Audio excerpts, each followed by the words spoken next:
Well, good morning, everyone. How are we all? How are you all? How are we all? Y'all. Is that how you say it? Y'all.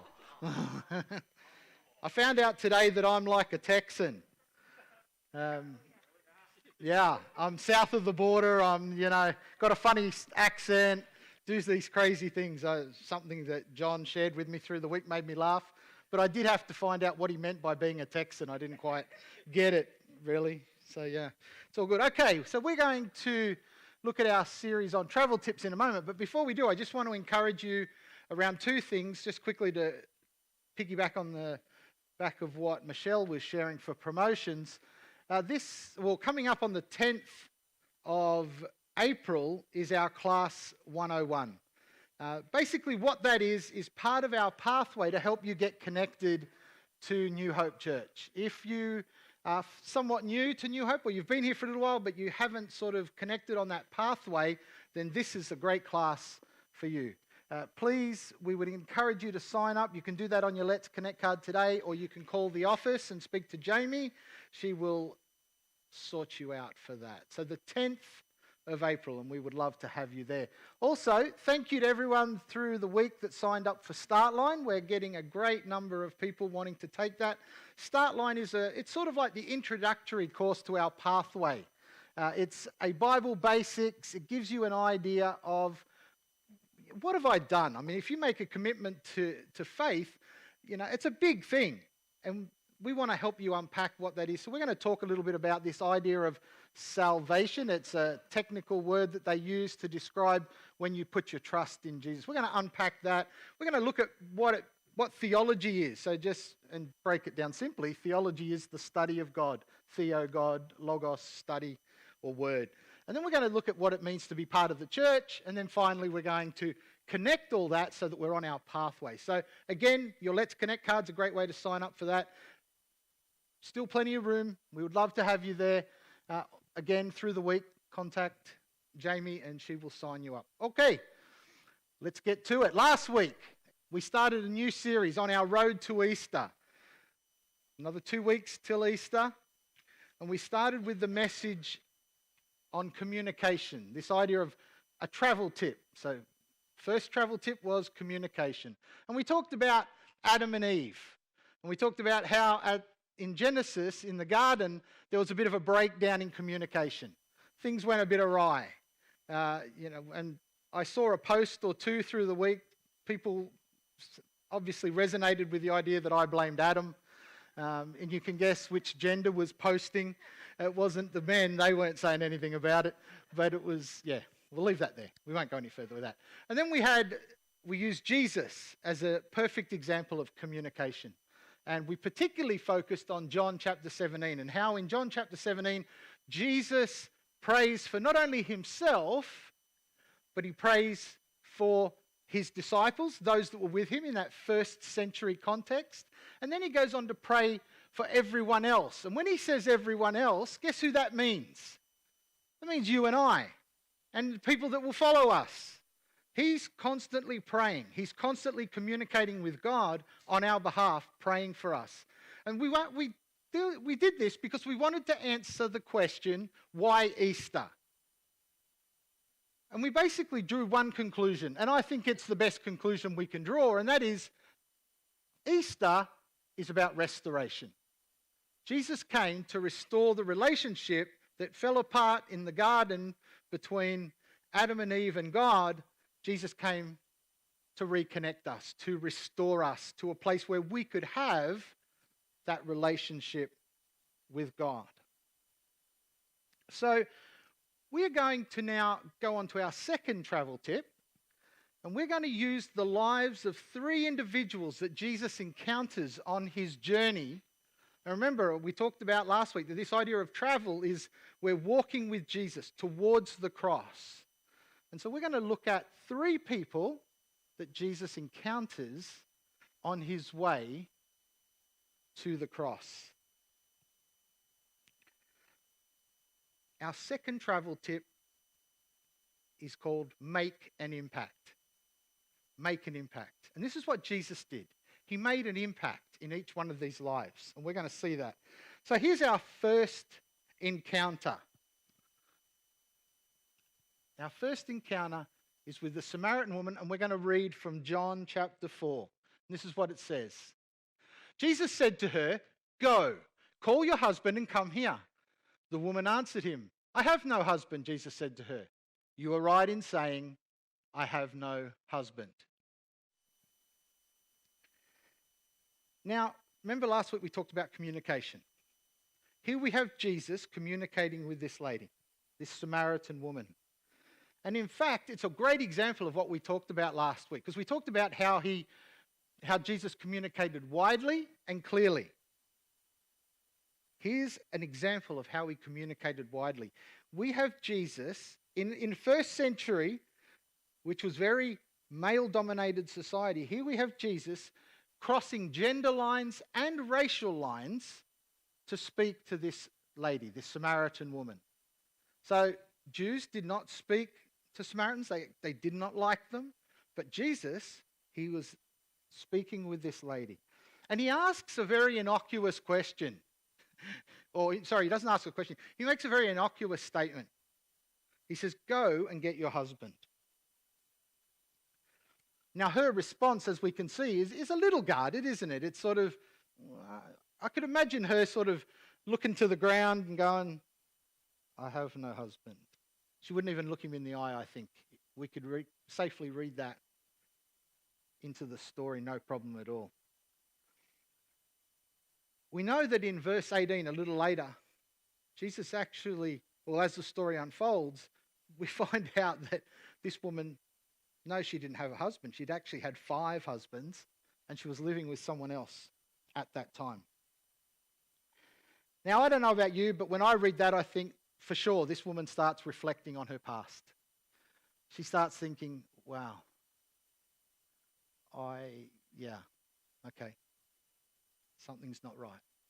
So she starts thinking about her past. Let's read John 4:25 and 26. The woman said to him, "I know that Messiah is coming, he who is called Christ. When he comes, he will tell us all things." Jesus said to her, "I who speak to you am he." So there's been a dialogue obviously going on between verses 16 and 17 and 25 and 26 into the chapter. But it's, this woman obviously sees Jesus' responses and goes, "Wow, you must be a prophet." And she's pretty clear on that. I think she recognizes it quite clearly.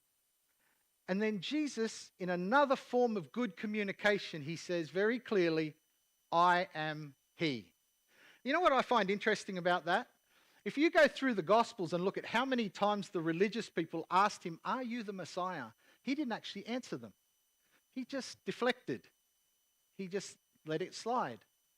Even right at his trial, on one occasion at least, when asked, he didn't directly answer the question.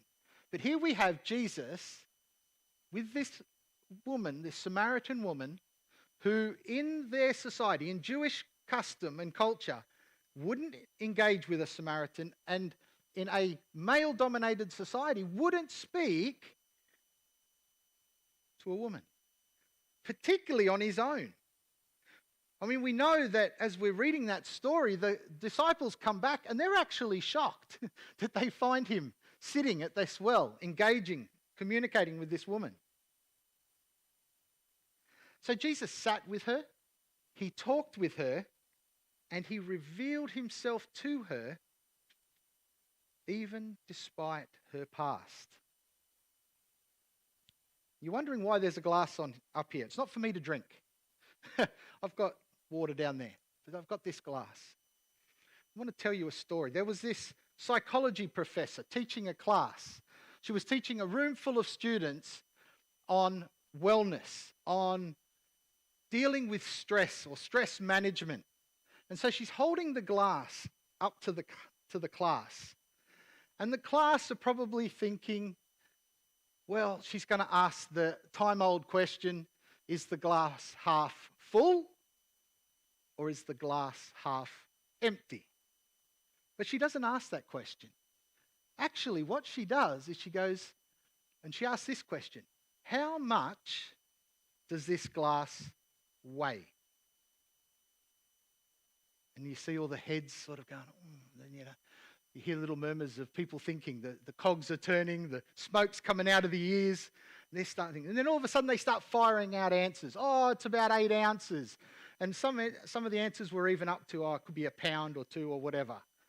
And the teacher, the professor, she goes, well, actually, it's got nothing to do with the weight of the actual glass. It's got everything to do with how long I hold it for. If I hold this glass for a couple of minutes, the weight isn't going to be that significant to me. But if I hold it for a couple of hours, it's going to start to get real heavy. I'm probably going to have to change hands because my arm is going to start to get sore. If I hang on to it for a day, it's basically going to incapacitate me. My arm is going to end up so sore that I'm not going to be able to think straight. I'm not going to be able to function very well. I'm really going to be paralyzed almost by the weight of the glass. Can I say to you this morning, it's important that we remember to let go of our past. We can't hang on to our past. No matter what's happened to you in your past, and your past was even yesterday. Actually, it was a minute ago. You might have come here this morning and had a little bit of a altercation with your husband or your wife. You might have had some other issue. You might have had someone pull out in front of you and you reacted in a way that wasn't the way you should have reacted. Let go of your past. Put down any burdens that you have. Don't carry through the night, don't carry over time things that will burden you. Leave them behind. Put those past stresses and weights down. It's a strong indication that you need to put these things down when you start to become paralyzed by them. Jesus made an impact on the Samaritan woman's life. It's very clear. He freed her from her past. I'd encourage you to read the story again. But let's make it personal. What have you got in your past? What are you carrying? What might have you carried for a day, a week, a month, maybe even years? What have you got in your past that you're carrying, that you need to be set free from? Every one of us has a past. I could regale you with stories that would make my mother's hair go curlier than it already is on the things that I've done in my past. We've all got a past. We've all got something that we're dealing with. Now, some might be worse than others, but we're not keeping score. This is just us dealing with the past. Jesus sets us free from our past. Jesus made a massive impact on the Samaritan woman. But let's go to the next encounter. The next encounter is Jesus and the woman caught in adultery. Let's read John chapter 8, verses 2 to 5. Early in the morning, he came again to the temple. All the people came to him, and he sat down and taught them. The scribes and the Pharisees brought a woman who had been caught in adultery, and placing her in the midst, they said to him, "Teacher, this woman has been caught in the act of adultery. Now in the law, Moses commanded us to stone such a woman. So what do you say?" So here we have this woman dragged before Jesus by the religious people. She's caught in the very act of adultery. How great must have her shame been? How great must have her shame been? Now, the story doesn't tell us this, but I would think it's a reasonable assumption that she's brought to him, having been caught in the very act of adultery, in a state where she's not clothed. At best, maybe a bedcloth draped over her shoulders, dragged by these religious people before Jesus. Oh, the shame. What shame. Would you agree with me that her present circumstances don't look very good? She's dealing with immense shame. She's feeling very vulnerable, very concerned about what's about to take place. Let's read John 8, verses 10 and 11. Jesus stood up and said to her, "Woman, where are they? Has no one condemned you?" She said, "No, no one, Lord." And Jesus said, "Neither do I condemn you. Go. And from now on, sin no more."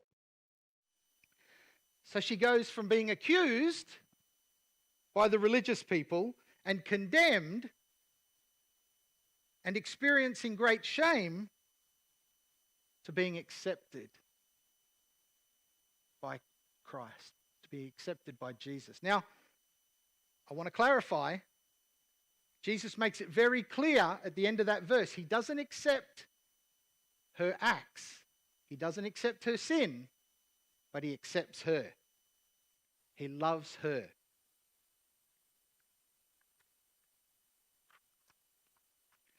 Jesus turned her present circumstances from judgment to hope in a few short moments. Now, we don't know how long this took. I mean, the story says that Jesus sort of got down on his knee and he scribbled in the dirt and did a few different things. We don't know how long it was. But I would think it's not going to be a great period of time. So here's this woman, condemned, vulnerable, feeling shame, accepted for who she is as a daughter of God. Not accepting her sin, but accepting who she is. I read a story about a woman who used to jog. She'd jog around her local park, and right there I sort of almost shut off because I thought of jogging for no reason, just seriously. You don't get a body like this by jogging, let me just tell you, okay? But she jogs. Every Sunday morning she jogs. She jogs around the park, and at the park there's a lake. And every Sunday morning for months she's jogged past this lady. She's an elderly woman, and she's sitting on one of the benches right next to the lake. And she's got what looks like just one of those little carriers for animals, you know, like you put your dog or your cat or whatever in. She's got this sitting next to her on the bench. And she's got something in her hand. And so the curiosity gets the better of the jogger. This lady says, "No, I can't not go past again without stopping and talking to her." So she goes up to this elderly woman and she says, "What are you doing?" And as she's speaking to her, she's looking at this cage or this thing, and she realizes it's sort of like it's a trap, basically. And inside the trap are 3 turtles walking around the bottom of this trap, just making their way around. And on her lap, she's got another turtle. And she's got a toothbrush. And she's cleaning the shell of this turtle. She's cleaning it. And the woman says to her, this jogger, she says, "What are you doing?" She says, "Well, I'm cleaning the algae and all the junk off the shell of the turtle." And the lady says, "Why? Why are you doing that?" And she says, "Well, this algae makes it hard for the turtle to swim, but it also affects how much sun that the turtle gets on its shell, which affects its overall health." And the jogger thinks about it for a moment, and she says, "But you're one person. There are literally probably hundreds of thousands of turtles all over the world who don't have someone nice like you who's taking the trouble to clean the shells of these tortoises." I guess, is that the plural? Turtles? Tortoises? I don't know. Yeah, whatever. We're not here for a grammar lesson. so at the end of the day, this woman's going, I can't get it. I mean, why are you doing this? And she was really like quite positive to the elderly woman. She said, you're doing a great thing, but I just don't see how what you're doing can make a difference. I mean, there's, like I said, thousands and thousands. Probably if you were to do it in percentages, probably 99% of the turtles in the world don't have someone who's cleaning the shells like this lady's doing. So she says to her, do you really think you're making a difference? And the old lady, the elderly woman, she giggles and she laughs. And she looks down at the turtle that's on her lap.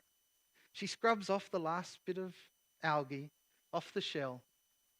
And she looks up and she says to the jogger, sweetie, if this little guy could talk, he'd tell you that I just made a difference in his world.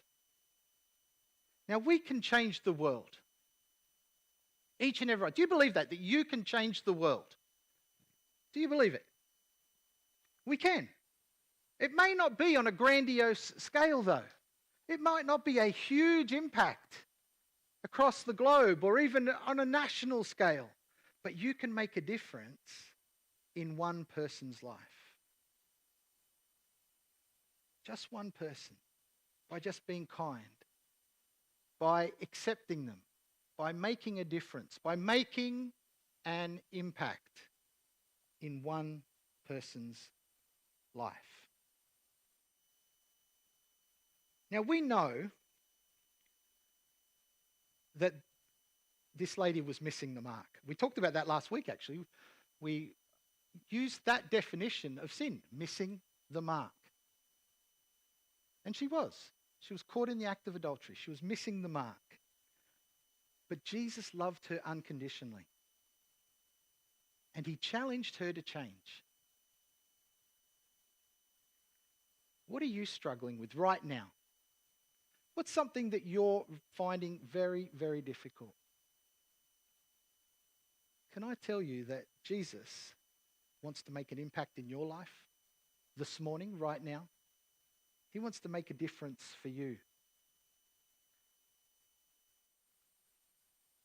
Is there something that you feel like is making you, well, you feel like everyone's talking about you, or you feel like you're being ostracized or left out? I don't know what it might be. It could be anything. But is there something in your present that's making you feel like you're not accepted? Can I say to you this morning that Jesus gives hope for the present? He frees us from our past and he gives us hope in the present. Okay, here's our third encounter. This is a pretty well-known story. John 11, verses 38 to 40. Then Jesus, deeply moved again, came to the tomb. It was a cave and a stone lay against it. Jesus said, "Take away the stone." Martha, the sister of the dead man, said to him, "Lord, by this time there will be an odor, for he has been dead 4 days." Jesus said to her, "Did I not tell you that if you believed, you would see the glory of God?" Now, I don't know about you, sometimes some of the stories, they really stretch my mind. And this is one of those stories. So here we have a guy, Lazarus, who the Bible tells us was one of Jesus' best friends. Now, I don't know about you, but if your best friend is basically, if you hear news that he's on his deathbed, you're going there, aren't you? I'm turning up. I'm on the doorstep. I don't want to make it somber, but when my dad passed away, I was staying at someone else's house, and I got the phone call at like 2 o'clock in the morning. And so I didn't just roll over, go back to sleep, get up and have my Lucky Charms, which we didn't have back then, but I thought I'd contextualize it for you guys. I would have been having Wheat Bix or something like that. I didn't do that. I didn't go back to sleep. I didn't wait till I'd had my breakfast the next morning and then make my way to the house to see what was going on. I jumped in the car and I drove like a madman straight to my house. And then I drove like, even worse, to go and get my grandmother, who lived a 45-minute drive from where we lived, to bring her to be with the family because she was on her own. Here's Jesus, one of his best friends. He hears the news. Lazarus is sick. What does Jesus do? He hangs out for 3 days with some other people. He must have been having a banging party. It must have been awesome. He just doesn't do anything. I mean, I resonate with Mary. If you had been here, that's what Mary said. That's where my mind goes. If you had been here, then maybe things would be different. But let's think about this. Obviously, Jesus had something in mind. And he was, just picture me up here with headphones on, right? I was going to bring some but forgot. Just picture me up here with headphones on, completely oblivious to the rest of the world. And I'm, come on,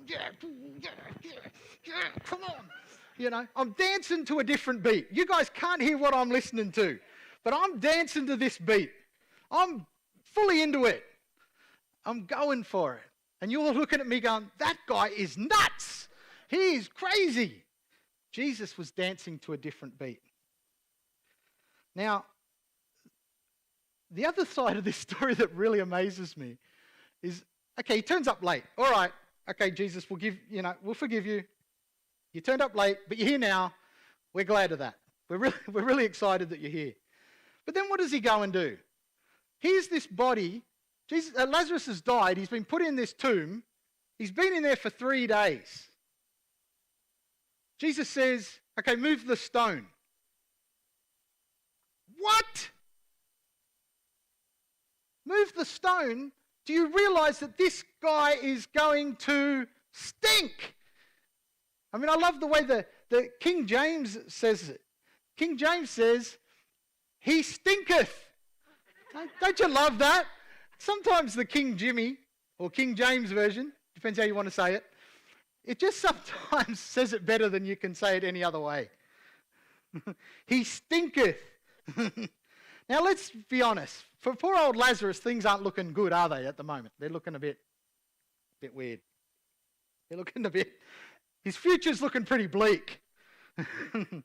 It's not like that. Was there a song that said, my future's so bright, I need to wear shades? I don't know if you know that one. That wasn't him. It was not looking good for Lazarus. All right, let's read 11:43 to 44. I'm losing the audience. Let's go. Let's get back to the word. It's solid there. When he had said these things, he cried out with a loud voice, Lazarus, come out. The man who had died came out, his hands and feet bound with linen strips and his face wrapped with a cloth. Jesus said to them, unbind him and let him go. So that different beat that Jesus was dancing to, and I won't subject you to any more of my dance moves, but that beat that Jesus was dancing to was in fact the glory of God. He knew, because he would regularly communicate with the Father, with God, he knew what was going to happen. He knew that Lazarus' death wasn't something that was permanent. He knew that Lazarus would be raised to life. Now, Lazarus' future was pretty bleak when he was in that cave, but Jesus made a huge impact on his life. Here's a third. This is a study that they actually did. There was a marine biologist, and what they did is they put a shark in a huge tank, and they threw in some bait fish. And we don't need to be rocket scientists or marine biologists even to figure out what happened. Shoom, the shark just, goodbye, bait fish. So what the marine biologists did was then cut a huge piece of fiberglass, or do you call it plexiglass? It's clear, yeah. Clear, yeah. Dropped it into the tank, cut the tank into two partitions. Shark on one side, and then dropped a whole bunch more bait fish into the other side. Well, the shark, seeing the bait fish, tries to get at them, wants to eat them. Bang! Hits its nose against the partition, against the plexiglass. Bang! Every couple of minutes, bang! Trying to get at these bait fish. This goes on for a while. Over several weeks, they kept running this experiment. Over time, the shark became less aggressive and would only every now and then try and get at the fish. Eventually, after about a month, completely stopped. Completely stopped. So then the marine biologist lifts the plexiglass out of the tank. The shark didn't even bother trying to chase the bait fish. The bait fish just swam around wherever they wanted, complete and utter freedom to do whatever they liked. Because the shark had been conditioned not to do anything because of that repeated bang in its head, bang in its head. So many of us have experienced setbacks in our lives. We've experienced failure. And that's conditioned us to behave a certain way. Basically, emotionally, we've just given up. We stopped trying. Like the shark, because we're unsuccessful over a period of time, we just think we never can be successful. We think we'll never achieve our goal, or we'll never achieve the purpose that we have for our lives. We think that because we were unsuccessful in our past and even in our present, that our future is uncertain. We think in our heads that there's a barrier. We've created a barrier in our minds that we are going to be unsuccessful. We're not going to be able to achieve that. And so we give in. We give up.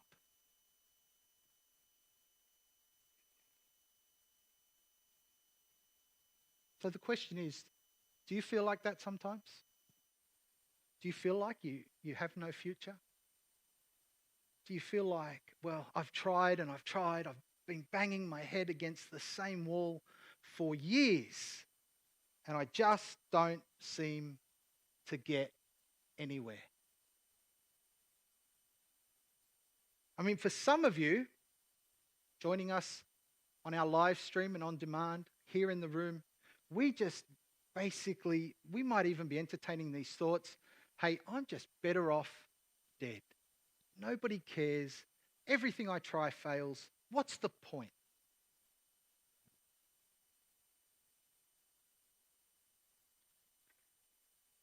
Do you have people who are writing you off? Telling you that you'll never amount to anything. You'll never achieve anything. I had a friend whose primary school PE teacher, physical education teacher, told her that she could never achieve anything in sport. She basically said to her as an 8-year-old, you have no coordination, you have no athleticism, you will never amount to anything in terms of sport. Just focus on academics. Don't even bother. That was like just igniting a fire under her. She became a representative netball player, and she became one of the strongest, fittest athletes that I knew. And she had a determination that just couldn't change. But sometimes that doesn't happen, does it? Sometimes we don't get that motivation from these things. We just say, I'm not going to amount to anything. You might even have people in your family who are basically saying to you, "You stinketh." Can I say to you this morning that that is not how Jesus sees you? Remember last week we talked about one of the traps or one of the faults in the communication in the story in Genesis was that Adam listened to the wrong voice. In Genesis 2, Adam had been told directly by God what the command was about eating of the trees in the garden. But instead of conveying that to Eve, he let Eve speak to him and he listened. And we talked about this idea of wrong voices. We connected it with our modern setting by saying, are you listening to the wrong voices? Are you listening to social media all the time? Are you watching the news so much that you're so engaged with it that it's informing the way you live? And we said, don't listen to the wrong voices. Can I say to you that Jesus cares deeply about you and your future? Jesus sets us free from our past. He provides us hope in the present. And he cares deeply about you and your future. So Jesus crossed paths with these three individuals: the Samaritan woman, the woman caught in adultery, and Lazarus. He encountered all of them on his journey to the cross. He made an impact in each and every one of their lives. Now, like I said, we're working our way predominantly through the book of John. So you're welcome to go back and read over these stories and see the impact that Jesus had on each one of these lives. But you know what? Not only were they people that Jesus encountered, very real people, but I would contend that they're also representative of people that Jesus went to the cross for. And that includes you and I. Jesus is still looking for people who need help in their past, people who need freedom from the past that's holding them back. Jesus is looking for people who need hope in the present. Jesus is looking for people who need someone to care deeply about them and their future.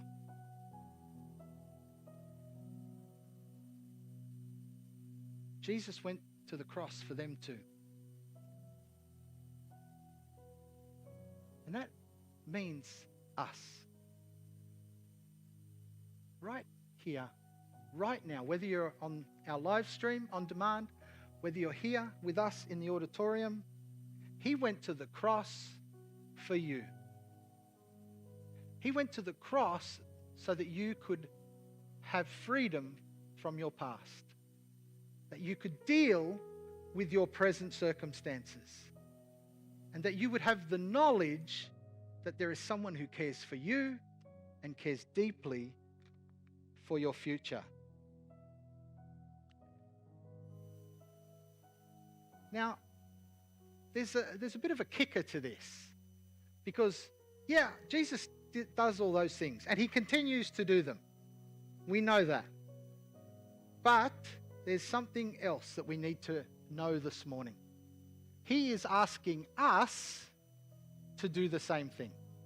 He's asking us to help people find freedom from their past. He's asking us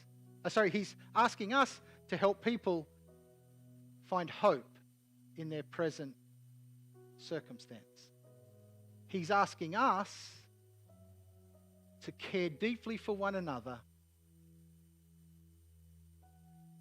and just share this fact, this truth that we have a positive, glorious, hope-filled future. Where do I get that? Well, I get it from the Great Commission in Matthew 28, where Jesus says, go into all the world and share the gospel.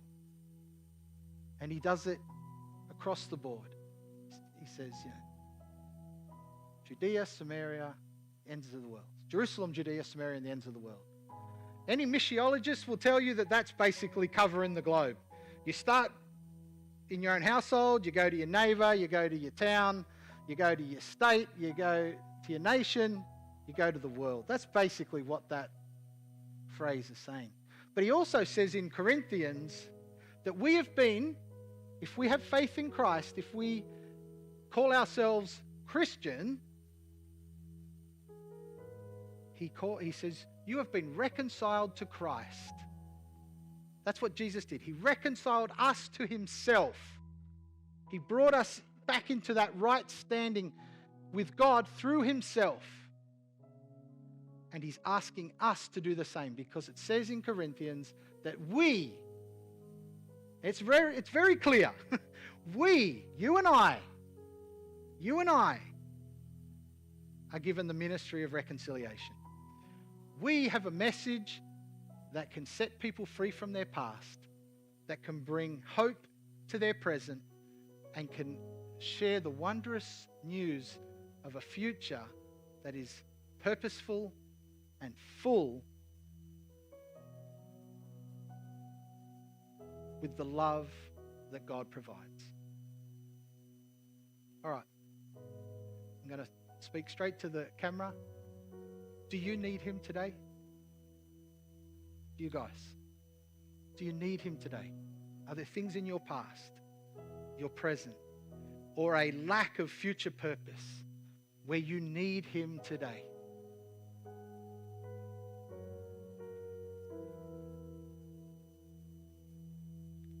Just close your eyes for a moment, please.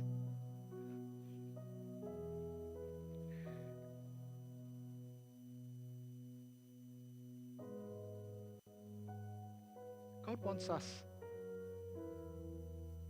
to know this truth. And this morning, I want us to have an opportunity to respond to that truth.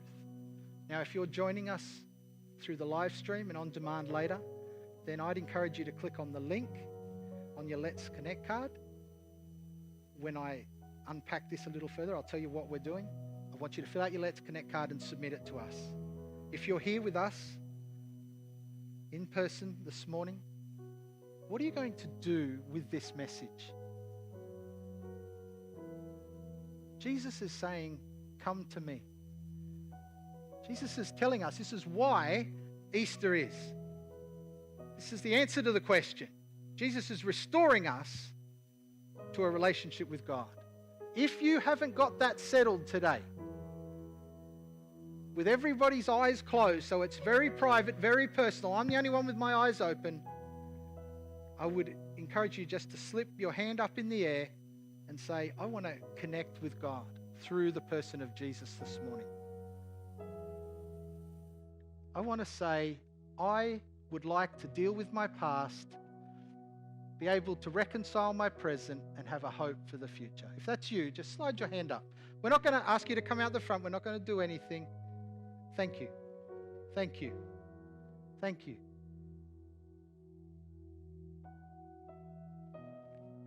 For those on the live stream, for those watching later on, if that's something that you feel you want to respond to, if you feel that God is speaking to you in this moment, then just on your Let's Connect card, click on the link and just say, hey, I made a decision, and we will reach out to you and we will help you on that journey.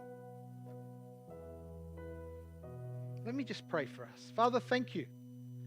Thank you that you do bring freedom for our past. Thank you that you do bring hope for our present. Thank you that you have promised a future that is bright and glorious. Father, I want to thank you for the people that responded this morning. Father, I pray that you would help us connect with them, because you know, part of this is about the journey. And that's what we're talking about over this series about travel tips. It's about traveling. It's about walking with Jesus as he goes to the cross. Why does he go to the cross? Because he's going for us. to restore us to himself. Father, thank you that you are with us this morning, that you've moved on people's hearts and minds. And even now, you're moving on the hearts and minds of people who are watching on our live stream and who are watching later on demand. Father, thank you. Thank you for your goodness. Thank you for your grace. And thank you for who you are. In Jesus' name, amen.